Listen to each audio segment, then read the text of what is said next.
అదే RTV app వార్తల్ని క్షణాల్లో చదివే అవకాశం ఉంటుంది. ఒక న్యూస్ పేపర్, ఒక టెలివిజన్ ఛానల్ మీ చేతుల్లో ఎప్పుడూ ఉంటాయి. తెలంగాణ రాష్ట్ర సర్కార్ జనవరి 26 నుంచి లబ్ధిదారులకి రైతు భరోసా అర్ధరాత్రి నుంచి వస్తుంది. 6,000 రూపాయలు, ఎకరానికి 6,000 రూపాయలు ఇస్తాం. అది ఏడాదికి 12,000 రూపాయలు, అంటే పసలికి 6,000, ఏడాదికి 12,000 రూపాయలు ఇస్తామని ప్రకటించడం జరిగింది. కొంతమంది రైతులు ఉన్నారు మనతో మాట్లాడడానికి. మీరు ఎక్కడి నుంచి వచ్చిర్రు, ఏ ఊరు, మీకు ఎన్ని ఎకరాలు ఉన్నది, వచ్చిందా రైతు భరోసా? సార్ మాది చేగుర్తి గ్రామం, నా పేరు గానలక్ష్మీనారాయణ. మాకు రైతు భరోసా రాలే. మాకు నిన్న రాత్రి 12 గంటల వరకు రైతు భరోసా పడతామని చెప్పారు రేవంత్ రెడ్డి సాయి. కానీ ఇప్పటివరకు అయితే మాకు ఇలాంటి మెసేజ్ అయితే లేదు. అంతకుముందుకైతే మాకు కేసీఆర్ ఉన్నప్పుడైతే మాకు రైతు బంధు సకాలంలో, అంటే మేము పంట ఎప్పుడు వేసుకుంటామో అప్పుడు రైతు భరోసా అందించిండ్రు. వీళ్ళు మాటలకే పరిమితం అవుతారు, కానీ ఏ రైతుకైతే ఇప్పటివరకు అయితే రైతు భరోసా రాలే, ఇంకా ఇవ్వలే. అంటే ఎవరినన్ను అడిగినా మీరు స్థానికంగా అందుబాటులో ఉన్నటువంటి నేతల్ని? అడిగినాము. అంటే మొన్న మా ఊరు చేగుర్తి గ్రామంలో గ్రామసభ పెట్టేస్తే మీకు 26 తారీఖు నుంచి వెళ్ళి ఏఈఓ కానీ మన ఎంఆర్ఓ వాళ్ళు అందరూ మీకు రైతు భరోసా 26 తారీఖు పడుతుంది, 26 తారీఖు నుంచి స్టార్ట్ అవుతుంది, ఎందుకంటే జెండా మందం రోజు నాడే మీకు రైతు భరోసా ముఖ్యమంత్రి చేస్తారని చెప్పారు. కానీ ఇప్పటివరకు అయితే ఎలాంటి రైతు బంధు రాలే.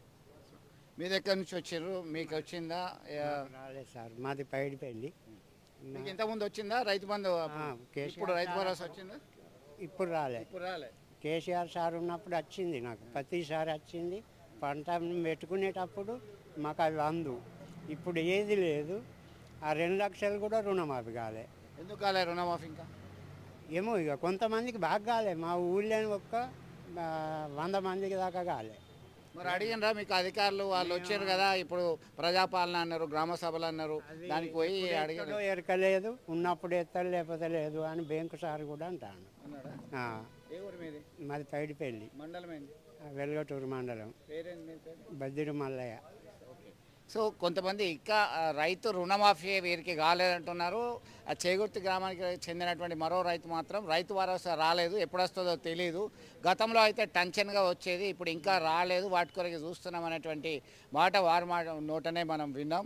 ఇది చాలామంది అభిప్రాయంలో రైతు రుణమాఫీకి సంబంధించి ఇంకా కొన్ని గ్రామాల్లో కాలేదు, రుణమాఫీ కాలేదు. దానికి సంబంధించి మా ఊళ్ళో సగంకి ఎక్కువ కాలేదు అని చెప్పేసి పైడిమడుగు వెల్గటూరు మండలం వెల్గటూరు మండలం పైడిపల్లికి చెందినటువంటి మరో రైతు చెప్తున్నటువంటి పరిస్థితి. మొత్తం మీద దీని మీద మరొకసారి సమీక్ష జరపాల్సినటువంటి అవసరం ఉంది అని చెప్పి కోరుకోవచ్చు. వీడియో జర్నలిస్ట్ సుమంత్తో కలిసి చంద్రశేఖర్, ఆర్టీవీ, కరీంనగర్.